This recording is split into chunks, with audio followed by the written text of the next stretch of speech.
Fala pessoal, seja bem-vindo ao estudo número 6, os sinais da volta de Jesus. O estudo bíblico ouvindo a voz de Deus. Mas antes de nós irmos para o estudo da Bíblia, eu quero saber se você já está aí com a sua Bíblia em mãos e quero te convidar para a gente fazer uma oração para que o Espírito Santo nos ilumine. Oremos. Senhor Deus e Pai, obrigado, Senhor, pelo dom da vida, pelo cuidado que o Senhor tem por nós. Nesse momento, nós queremos nos aprofundar mais sobre o conhecimento da Tua Palavra. E pedimos que o Espírito Santo nos ajude, Pai, não só a compreender, mas também a colocar em prática.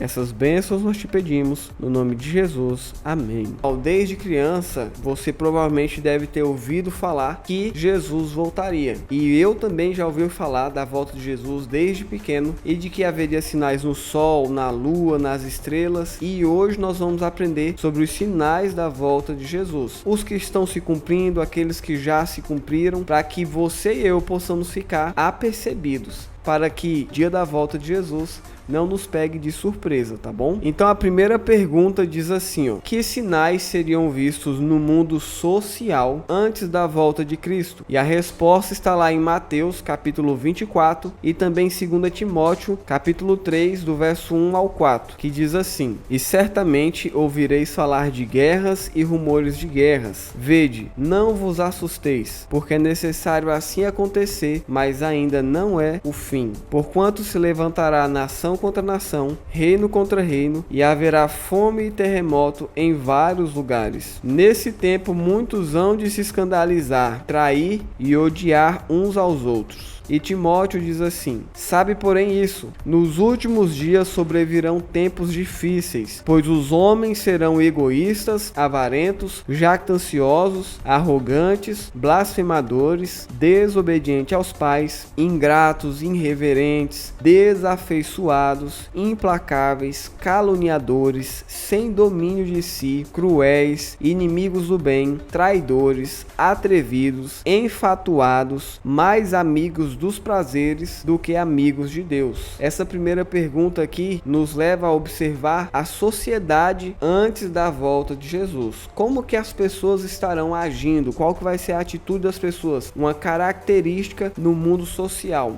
Segundo o texto, a resposta fica assim: ouvireis falar de guerras e rumores de guerras, nação contra nação, e haverá fome em vários lugares. A pergunta de número 2 diz assim: que 3 grandes sinais do mundo natural indicam a proximidade da volta de Jesus? Então agora, pessoal, nós vamos ver alguns sinais que aconteceria na natureza e que indicariam a breve volta de Jesus. A resposta está lá em Mateus capítulo 24, verso 7 e verso 29, que diz assim: Porquanto se levantará nação contra nação, reino contra reino, e haverá fome e terremoto em vários lugares. Logo em seguida, a tribulação daqueles dias, o sol escurecerá, a lua não dará a sua claridade, as estrelas cairão do firmamento e os poderes dos céus serão abalados. Então, pessoal, o primeiro sinal que vai acontecer no mundo natural antes da volta de Jesus são terremotos. E nós vemos terremotos devastadores acontecendo vez ou outra, cada vez com mais intensidade. O segundo sinal é o escurecimento do sol e da lua. E se você der um Google aí, pesquise assim: o dia escuro. Você vai ver um relato sobre o dia 19 de maio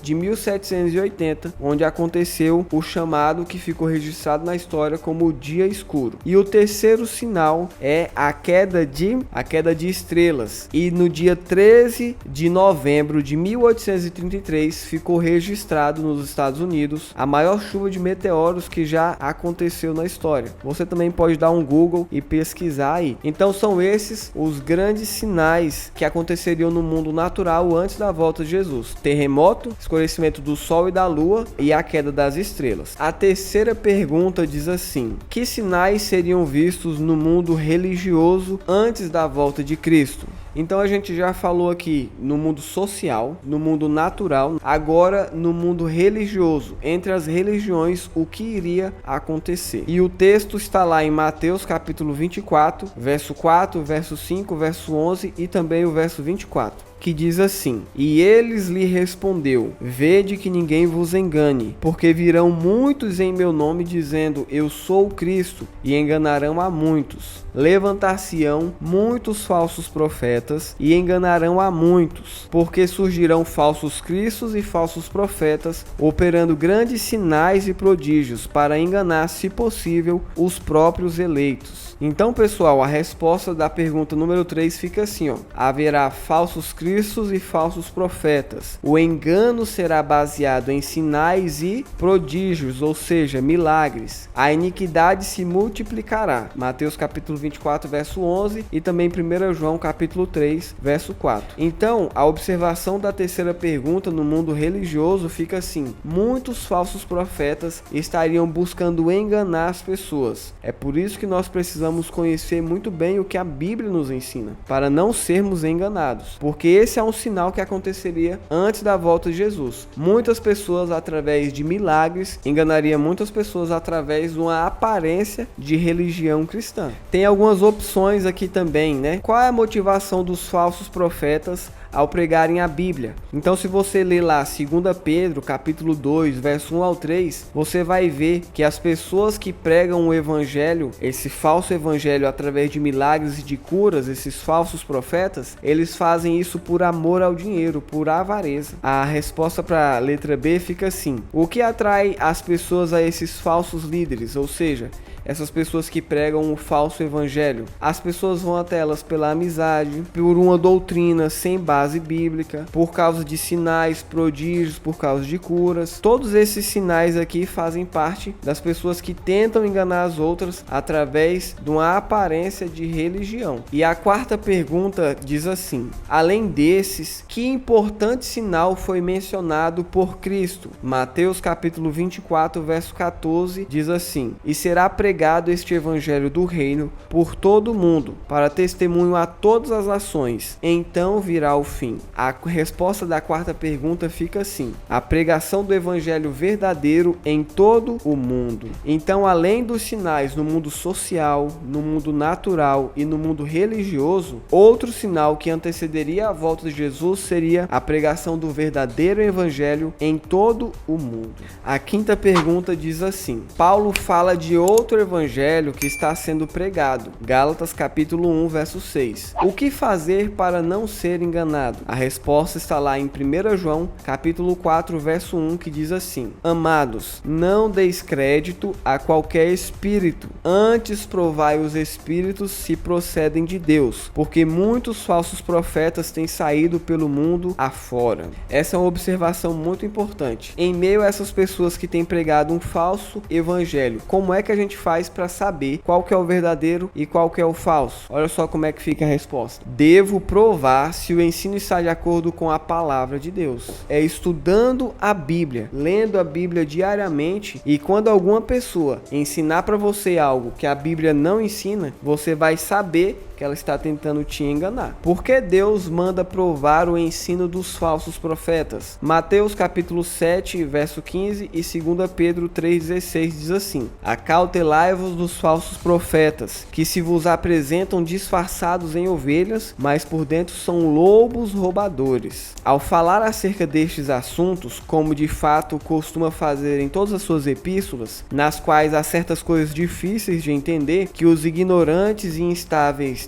deturpam, como também deturpam as demais escrituras para a própria destruição deles. A resposta fica assim: Deus manda que a gente prove o ensino desses falsos profetas. Por quê? Porque o engano às vezes parece a verdade, para comprovar se o que é ensinado está de acordo com a Bíblia. E porque na Bíblia tudo é fácil de entender, a última questão aqui é falsa, tá bom? Às vezes a pessoa está contando para você ali uma mentira, mas revestida de uma aparente verdade, e ela acaba te enganando, e você não conhece da Bíblia. E também nós devemos fazer o teste para comprovar se o que a pessoa está ensinando de fato está de acordo com a Bíblia. Inclusive, eu quero dizer para você não acreditar em mim. não acreditar no que eu estou dizendo. Você precisa estudar a Bíblia. Você precisa conhecer o que a Bíblia realmente ensina e assim tirar sua própria conclusão. A 7ª pergunta diz assim: como saber se uma doutrina é verdadeira? Vamos ler João capítulo 7, verso 17, também Isaías. João diz assim: se alguém quiser fazer a vontade dele, de Deus, conhecerá a respeito da doutrina, se ela é de Deus ou se falo por mim mesmo. E Isaías diz assim: porque é preceito sobre preceito, preceito e mais preceito, regra sobre regra, regra e mais regra, um pouco aqui e um pouco ali. E a resposta fica assim,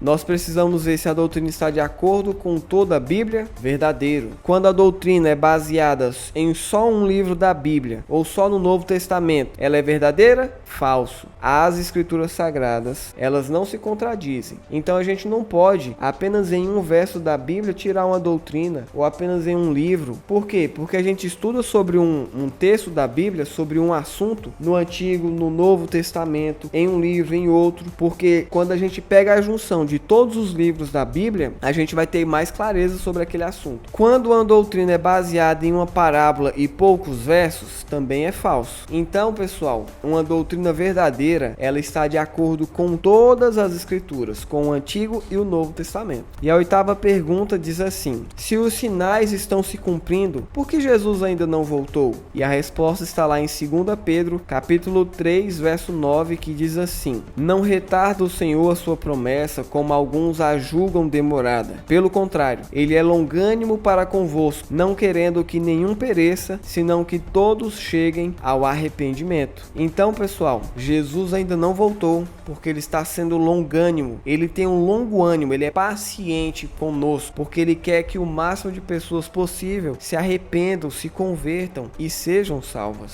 A resposta fica assim: Jesus está sendo misericordioso para que ninguém se perca. E a 9ª e última pergunta diz assim: que atitude devemos ter no tempo do fim? Lucas capítulo 21, verso 28 e 34 e Mateus. Diz assim: ora, ao começarem essas coisas a suceder, exultai e erguei a vossa cabeça, porque a vossa redenção se aproxima. Acautelai-vos por vós mesmos, para que nunca vos suceda que o vosso coração fique sobrecarregado com as consequências da orgia, da embriaguez e das preocupações deste mundo, e para que aquele dia não venha sobre vós repentinamente como um laço. Buscai, pois, em primeiro lugar o seu reino e a sua justiça, e todas essas coisas vos serão acrescentadas. Então, pessoal, a resposta da 9ª pergunta fica assim: exultar e erguer a cabeça, buscar a Deus em primeiro lugar. Muitas pessoas ficam com medo da volta de Jesus, mas nós não devemos ficar com medo. Quando nós vimos esses sinais, e muitos deles já aconteceram, se aproximando, quando a gente vê essas coisas acontecendo, não devemos ficar tristes. Nós devemos erguer a cabeça, ficar feliz, porque Jesus está voltando. Ele vem para trazer o galardão que ele tem preparado para nós desde a fundação do mundo. Vamos para a recapitulação? Hoje nós aprendemos que os sinais da vinda de Cristo estão se cumprindo. E um grande sinal que indica a proximidade da volta de Jesus é a pregação do Evangelho em todo o mundo. Nós também aprendemos que 2 evangelhos estão sendo pregados, o verdadeiro e o falso. Devemos provar se a doutrina está de acordo com a palavra de Deus. No tempo do fim, devemos erguer a cabeça e buscar a Deus em primeiro lugar. E eu não posso finalizar esse estudo com você sem antes fazer um compromisso de fé. Por isso eu te pergunto: você crê que estamos vivendo no tempo do fim? Você deseja conhecer e praticar a doutrina que está de acordo com toda a Bíblia? Você quer se preparar para a volta de Jesus? Se você tem esse desejo no seu coração de se preparar para a volta de Jesus, de aprender o que a Bíblia ensina, eu quero fazer uma oração com você nesse momento. Feche seus olhos, vamos falar com Deus. Senhor Deus e Pai, aqui nesse momento está comigo uma pessoa que tem interesse em conhecer a Tua palavra e se preparar para a Tua vinda. Por isso eu te peço, Pai, que o Senhor ajude essa pessoa a cada dia te buscar em primeiro lugar, a estudar a Bíblia e a conhecer a verdade, Pai, que a Tua palavra nos ensina. Eu peço que o Senhor proteja essa pessoa, que o Senhor aguarde, cuide dela, Pai, para que juntos um dia no céu nós possamos estar diante da Tua presença. Essas bênçãos é que eu te peço no nome de Jesus. Amém. e eu quero fazer um convite para você para o próximo estudo. Desde que nossos primeiros pais transpuseram os portões do Éden, depois de terem desobedecido, os filhos de Deus aguardam o dia em que o pecado e suas tristes consequências terão fim. Vamos ver o que a Bíblia fala sobre a volta de Jesus no próximo estudo. Eu aguardo você lá.